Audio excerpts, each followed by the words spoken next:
was a paradox, a heavyweight who floated like a butterfly, yet stung with the force of a battering ram. He broke every convention about how a big man should fight, relying on speed, reflexes, and ring intelligence over brute power.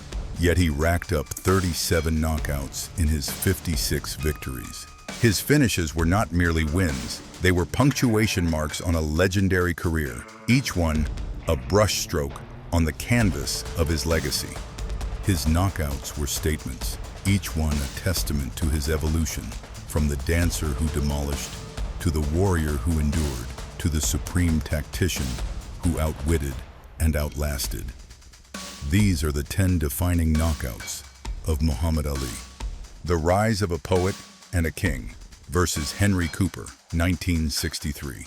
Before he was the global symbol, he was the brash kid from Louisville, still Cassius Clay, with a mouth as fast as his hands. In June of 1963, he arrived in London, a 4-1 favorite to defeat British and Commonwealth champion Henry Cooper. He was a spectacle from the start, entering the ring at Wembley Stadium, wearing a purple and gold crown and proclaiming, "You got a queen, you need a king. I am king."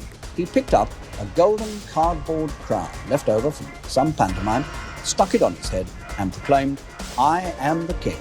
He promised a 5th-round knockout with the famously rhyming boast, "It ain't no jive. Henry Cooper will go in 5. Clay appeared to be playing with Cooper in the early rounds, seemingly trying to carry him to the 5th round to fulfill his prediction. But in the final seconds of the 4th round, with Clay standing against the ropes, Cooper unleashed the legendary Henry's hammer, a savage left hook that landed bang on Clay's jaw, lifting him on impact. Clay went down, disoriented and bewildered, his head slumped on his trainer Angelo Dundee's shoulder. He was saved by the bell and the ropes, which cushioned his fall. In the corner, a dazed Clay was in a bad way. What happened next became boxing folklore. Dundee, ever the savvy cornerman, noticed a small split in Clay's right glove. He put his finger in the split, making it larger, and appealed to the referee for a replacement, buying his fighter precious seconds to clear his head. A recovered Clay came out for the 5th round, a different fighter. He stood flat-footed, his punches fast, furious, and deadly accurate. The flurry of blows turned Cooper's left eye into a bloody mess, forcing the referee to stop the fight and giving Clay the TKO victory, exactly as he had predicted. It's round 5. And now he's slipping in, and I think this is it. The towel has come in from Cooper's corner, and Tommy Little's looking at it. And he's had to stop the fight. There was no alternative. He had to stop the fight, Tommy Little. It's all over. The Prophet and the Beast versus Sonny Liston, 1964. His next defining moment was less a boxing match and more a cultural earthquake. His opponent was Sonny Liston, a glowering brute who had flattened his last 9 opponents and was considered the most menacing man on the planet. Liston was the black man white America feared, while Clay was an irreverent loudmouth, a mere laughingstock at 7-1 odds. The fight itself defied all expectations. Liston came out like a train, but he was met not with fear, but with speed and mobility. Liston, a cumbersome slugger with no head movement, was a sitting duck for Ali's jabs and combinations. The champion couldn't land a meaningful headshot and was being battered for the first time in his career. By the 6th round, Liston was cut, battered, and humiliated. Unable to continue, he quit on his stool before the bell for the 7th round rang, citing an injured left shoulder. The young champion, having proven the impossible, leaped off his stool and into a wild celebration. He ran to the ropes and screamed, "I shook up the world." You can't him go on winning now. They might be stopping it. That might be all, ladies and gentlemen. Get up there, Joe. Get up there. Get up in the ring. The Phantom of Lewiston versus Sonny Liston, 2, 1965. Just a year later, the two men met again in a highly controversial rematch in Lewiston, Maine. The fight was a bizarre affair from the start, moved to a high school gym due to Ali's ties to the Nation of Islam and Liston's to the Mafia. Only a paltry 2,434 people were in attendance. The fight ended almost before it began, just 1 minute and 57 seconds into the first round. Ali lunged with a right hand that dropped Liston to the canvas, where he rolled onto his back. The punch was thrown with such amazing speed that almost no one believed in it.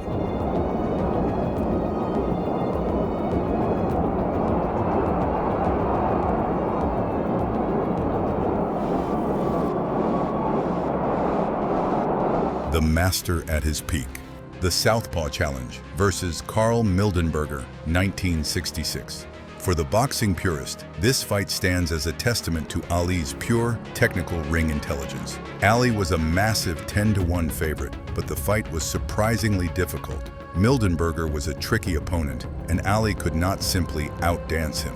The fight became a systematic breakdown. Ali used his jab to pepper Mildenberger, opening a severe cut over his left eye in the 6th round that was almost completely closed by the 8th. He methodically wore his opponent down, knocking him to the canvas in rounds 5, 8, and 10 before the referee, Teddy Waltham, stepped in to stop the bout at 1:28 of the 12th round to protect Mildenberger from further punishment.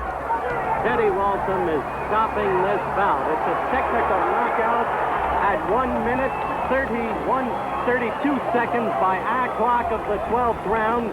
The Untouchable Ballet versus Cleveland Williams, 1966. If you want to know what a fighter at the very peak of his powers looks like, watch the footage of this night. On November 14, 1966, Muhammad Ali stepped into the Astrodome in Houston, Texas, to face Cleveland Big Cat Williams. That night, Ali put on a performance that many consider his best technical fight. Ali moved with a cunning and quickness the heavyweight division had never seen before. He was pretty close to unhittable. Williams only landed 10 punches in the entire fight, while Ali landed a barrage of more than 100. The end came in the 3rd round. Ali closed in, launching a flurry of blistering combinations. Williams was dropped 4 times in total before the referee wisely stepped in to stop the bout. Cleveland by a technical knockout in round number 3. The time 1 minute 51 seconds. Harry Kessler stops the fight. The winner by a technical knockout. The Last Beautiful Win Before the Storm versus Zora Fawley, 1967. This knockout is significant not for the opponent, but for its historical timing. He was unusually subdued and respectful towards his opponent, Zora Fawley, a veteran contender who was a 7-1 underdog. Though Fawley was persistent and managed to land more flush blows on Ali than any previous challenger, Ali's speed and power were on full display. The champion outclassed him, using his natural advantages. In the 4th round, Ali landed a counter right that sent Fawley face down on the canvas. Though the challenger got up and fought on with urgency, Ali was simply too fast. The end came in the 7th round when Ali landed a counter right to Fawley's temple, stunning him before following up with a devastating right hand that sent the challenger down hard, unable to beat the count. He gamely tried to get up. And Muhammad Ali has retained his heavyweight championship of the world. The Return and the War. The Comeback King versus Jerry Quarry, 1970. For 3.5 years, Muhammad Ali was exiled from the sport he had revolutionized. He was stripped of his championship, denied a license in every state, and many wondered if the ring rust would be too much for him to overcome. On October 26, 1970, in Atlanta, Georgia, he made his hotly anticipated return to the ring, facing Jerry Quarry, a top-rated heavyweight contender. The atmosphere was electric, with a sellout crowd and the bout broadcast on closed-circuit television to locations across the globe. His victory was swift and decisive. In the first 2 rounds, Ali showed that his speed and skills were still sharp. The defining moment came in the 3rd round when Ali landed a cracking right hand that opened a massive gushing cut above Quarry's left eye. Quarry's chief cornerman, Teddy Bentham, decided he could not let his fighter continue.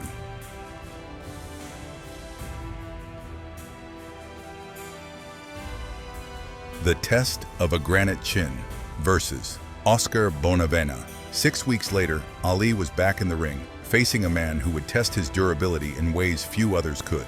Oscar Ringo Bonavena was a crude but incredibly tough Argentine heavyweight who had never been stopped in his career and had given Joe Frazier 2 brutal fights. The fight was a grueling Donnybrook that would prove Ali was not just a slick dancer, but a fighter who could endure punishment and find a way to win. In the early rounds, Ali appeared flat-footed, a pale imitation of his pre-exile self, taking more punches than he ever would have in the 1960s.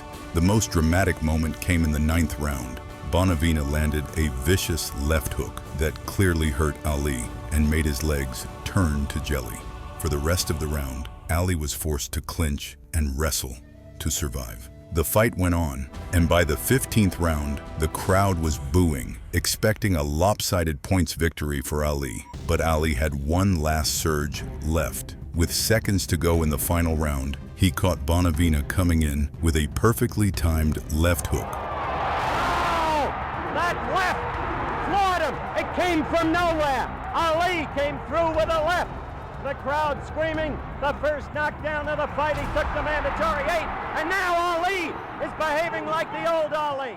The legends defined the impossible comeback versus George Foreman, 1974. On October 30th, 1974 in Kinshasa, Zaire, Muhammad Ali faced the most fearsome puncher in boxing history, George Foreman, in the Rumble in the Jungle. Foreman was a taciturn and unstoppable force who had brutalized both Joe Frazier and Ken Norton in 2 rounds, and he entered the bout as a massive 3-1 favorite against a slowing and aging Ali. In the early rounds, his corner was screaming at him to dance, but Ali retreated to the ropes and assumed a protected stance, leaning back and absorbing blows on his arms and body. He calmly let Foreman punch himself out in the sweltering heat, occasionally leaning on him to make him support his weight. All the while, Ali taunted him, shouting, "Hit harder! Show me something, George. That don't hurt. I thought you were supposed to be bad." By the 8th round, a visibly exhausted Foreman had nothing left to give. Ali saw his chance. He pushed Foreman from the ropes, landed a quick combination capped by a hard right straight to the face that sent the champion to the canvas.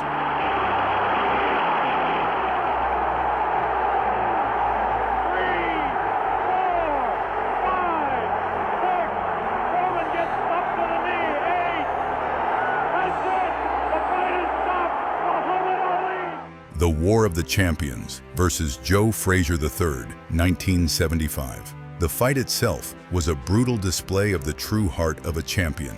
Ali came out surprisingly flat-footed, trying for an early knockout and succeeding in buckling Frazier's knees multiple times. But Smokin' Joe was relentless. By the middle rounds, he had found his rhythm, forcing Ali to the ropes and landing vicious left hooks to both body and head.